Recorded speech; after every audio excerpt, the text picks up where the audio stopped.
ही everyone, थंडरपोक channel में आप सभी का स्वागत है। आज मैं the stoning of Soraya M film को एक्सप्लेन करने जा रहा हूं। So let's take a cup of coffee with you and enjoy the video.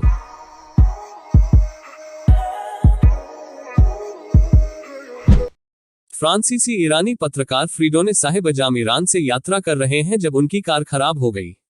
वह सड़क पर कुछ घंटों तक इंतजार करता है जब तक कि एक छोटी बस नहीं आती जो उसकी कार को निकटतम गांव कोहपाया तक खींचने के लिए स्वीकार करती है।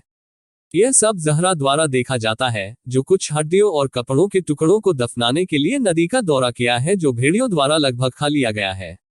वह फ्रीडोने को स्थानीय मैकेनिक हाशिम के साथ अपनी कार छोड़ते हुए देखने के लिए शहर वापस जाती है, जो पहले तो नौकरी नहीं लेना चाहता, लेकिन जब फ्रीडोने उसे कुछ अतिरिक्त डॉलर देता है तो उसका मन बदल जाता है।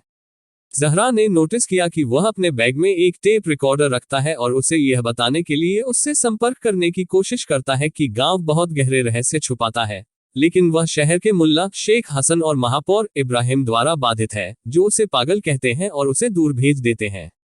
दो लोग अपने गांव में फ्रीडोने की उपस्थिति से काफी असहज हैं और उनसे कुछ व्यक्तिगत प्रश्न पूछने के बाद वे उन्हें उनके साथ दोपहर का भोजन करने की कोशिश करते हैं, लेकिन फ्रीडोने उन्हें ठुकरा देता है और अकेले एक कैफे में जाता है।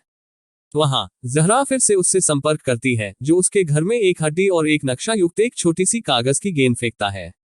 फ्रीडोने साथ खेलने का फैसला करता है और यह सुनिश्चित करते हुए उससे मिलने जाता है कि किसी ने उसका पीछा नहीं किया है। अपनी भतीजी की युवा लड़कियों को घर में वापस भेजने के बाद वह चाय बनाती है और फ्रीडोने से उसकी कहानी सुनने के लिए कहती है, जिसे वह स्वीकार करता है और इसे रिकॉर्ड करने के लिए एक खाली टेप तैयार करता है। यह सब कुछ हफ्ते पहले शुरू हुआ था। जहरा की एक भतीजी सोर्या मनुचेहरी थी, जिसकी शादी अली नामक एक अपमानजनक व्यक्ति से हुई थी। उनके एक साथ 4 बच्चे हैं, 2 लड़के और 2 लड़कियां, लेकिन उनका रिश्ता न के बराबर है। अली सोर्या को तलाक देना चाहता है ताकि वह 14 साल की लड़की मेहरी से शादी कर सके, लेकिन सोर्या उसे नहीं देगी क्योंकि वह अकेले परिवार का पालन पोषण नहीं कर सकती। अली शेख से बात करने की कोशिश करता है और जब वह मना कर देता है तो वह उसे एक अपराधी के रूप में अपने अतीत को गांव के सामने प्रकट करने की धमकी देता है, इसलिए शेख के पास स्वीकार करने के अलावा कोई अन्य विकल्प नहीं है। शेख अपने घर पर सोर्या से मिलने जाता है और पहली बार में इस बात से अनजान है कि जहरा उनकी बातचीत सुन रही है। वह उसे एक पत्नी के रूप में अपने कर्तव्यों की याद दिलाने की कोशिश करता है, जिसे अगर वह पूरा नहीं कर सकती है तो तलाक को स्वीकार करना सबसे अच्छा विचार है। अली उसे लड़कियों को रखने की अनुमति देगा जबकि वह लड़कों को ले जाएगा, और जहरा घर भी रख सकती है, लेकिन यह उनके लिए जीवित रहने के लिए पर्याप्त नहीं है। शेख ने तब थोड़ा अतिरिक्त प्रस्ताव जोड़ने का फैसला किया। वह उसे और उसकी बेटियों के लिए प्रदान कर सकता है और ऐसा करते समय वह सोर्या से मिल सकता है और वह उसके लिए एक तरह की अस्थायी पत्नी हो सकती है। उसी समय जहरा अपनी भतीजी को एक वेश्या के रूप में मानने के लिए उस पर चिल्लाने के बाद अंदर आती है और उसे बाहर निकाल देती है। एक बार जब वह चला जाता है तो जहरा सोर्या से अली के साथ उसके संबंधों के बारे में पूछती है और उसका जवाब उसे अपने शरीर पर छोड़े गए घावों को दिखाने के लिए होता है। जब भी वह जो चाहता है वह लेता है। कुछ घंटों बाद जब सोर्या और उसके बच्चे भोजन कर रहे होते हैं, अली घर लौटता है और उस पर चिल्लाता है, यह कहते हुए कि उसने उसे शर्मिंदा किया है और तलाक को स्वीकार नहीं करने के लिए उसे शहर का हंसी का पात्र बना दिया है। वह अपने 2 लड़कों से उन सभी के बारे में बात करना शुरू कर देता है जो वे छोड़ने में सक्षम थे, तलाक नहीं चाहते थे और अपने बच्चों के सामने मेहरी का जिक्र करते समय शर्म की बात नहीं होने के कारण उन्हें उसके खिलाफ कर दिया। सोर्या ने अली पर एक बुरा पति होने का आरोप लगाना शुरू कर दिया, क्योंकि वह उसे और लड़कियों को उनके लिए प्रदान किए बिना छोड़ना चाहता था, लेकिन उसका सबसे बड़ा बेटा उस पर चिल्लाता है और उससे कहता है कि वह एक आदमी से इस तरह बात न करे। अली उसे टेबल साफ करने का आदेश देता है और स्थिति पर क्रोधित होकर सोर्या ने एक प्लेट को फर्श पर फेंक दिया, उसे टुकड़ों में तोड़ दिया। जब अली उसे बताता है कि उसके पास उसके लिए पैसे हैं तो वह आखिरकार अपनी सीमा तक पहुंच जाती है, इसलिए वह अपनी लड़कियों को पकड़ लेती है और घर छोड़ने की कोशिश करती है। अली उसे 2 बार मारता है, उसे रहने में डराने की कोशिश करता है, लेकिन सोर्या बहादुर रहती है और अपनी बेटियों के साथ जहरा में रहने के लिए छोड़ देती है, जो महापौर से उसकी मदद लेने का वादा करती है। वह सोचती है कि वह उसका पक्ष ले सकती है क्योंकि वह उसके साथ हुआ करता था और उसने एक बार उससे शादी करने की कोशिश भी की थी। उनकी बात अचानक हाशिम से बाधित हो जाती है, जो जहरा की मदद के लिए अपनी बुरी बीमार पत्नी के साथ आता है, क्योंकि डॉक्टर शहर से बाहर है। अपने घर के रास्ते में जहरा अली को अपनी कार में एक अन्य महिला के साथ देखती है, लेकिन अभी के लिए उसे हाशिम की पत्नी पर ध्यान देना चाहिए। अफसोस की बात है कि जहरा कुछ भी नहीं कर सकती है। जब तक वे वहां पहुंचते हैं, वह पहले ही मर चुकी होती है।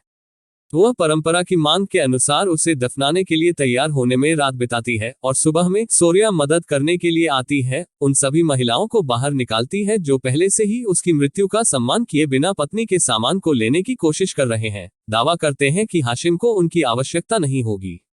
एक बार जब वह शरीर के साथ हो जाती है तो जहरा को शेख द्वारा बुलाया जाता है, जो उसे बताता है कि हाशिम अकेले अपने घर और अपने बेटे की देखभाल नहीं कर सकता है, इसलिए सोरिया के लिए उसकी मदद करना एक अच्छा विचार होगा। जहरा उससे बात करना तभी स्वीकार करती है जब उसकी भतीजी को इस काम के लिए वेतन मिलेगा। पैसा केवल उसका होगा और अली छू नहीं सकता। शेख सौदे को स्वीकार करता है। जैसे ही जहरा इमारत छोड़ती है, उसे इब्राहिम ने रोक दिया है, जो उसे अपना मुंह देखने की चेतावनी देता है या वह मुसीबत में पड़ जाएगी। सोरिया हाशिम के साथ काम करना शुरू कर देता है, जल्दी से उसकी और उसके बेटे की प्रशंसा प्राप्त कर रहा है। इस बात से अनजान है कि अली हमेशा उन्हें दूर से बातचीत करते हुए देख रहा है। हाशिम सोरिया के साथ अच्छा व्यवहार करता है और इससे उसका मूड बेहतर होता है। वह अपने कपड़े खुद बनाना शुरू करती है और अपने कुछ पैसे जहरा को देती है, जो इसे छुपाती है और इसे बचाती है ताकि भविष्य में उसके पास अली को तलाक देने और अभी भी समर्थन करने के लिए पर्याप्त हो। उसकी बेटियां। एक रात अली शेख से बात करता है और उसे बताता है कि उसे लगता है कि सोरिया उसे हाशिम के साथ धोखा दे रही है। बेवफाई की सजा पत्थरबाजी है, इसलिए शेख को लगता है कि अली इन आरोपों के साथ बहुत दूर जा रहा है, यह जानते हुए कि सोरिया इस तरह का काम करने वाला नहीं है। अली सिर्फ इतना कहता है कि वह उसके समर्थन के लिए भुगतान नहीं करना चाहता है और वादा करता है कि वह एक गवाह ढूंढेगा ताकि वे इसे मुकदमे में ले सके, लेकिन सबसे पहले वह सोरिया के अपने छोटे से शहर में रात के दौरे के बारे में अफवाह शुरू करने जा रहा है। अगले दिन बेकरी में मदद करते हुए जहरा पहले से ही उन अफवाहों को सुनती है जो दूसरी महिलाओं के मुंह से आ रही है। सोरिया के पास एक दिन की छुट्टी है, इसलिए वह अपनी बेटियों के साथ पिकनिक पर जाती है और कुछ फूल उठाती है जिसे बाद में वह सजावट के रूप में हाशिम के घर ले जाती है। जब वह उम्मीद से पहले घर लौटता है तो वह उसे रात के खाने के लिए रहने के लिए आमंत्रित करता है, लेकिन वह उसे अकेले खाने से नफरत करने के बाद भी उसे ठुकरा देती है। अगले दिन जहरा अली और शेख को इब्राहिम के साथ बैठक करते हुए देखती है, जो केवल अगर वह वास्तविक सबूत या गवाह प्राप्त करता है तो सोरिया को मुकदमा चलाने के लिए स्वीकार करे।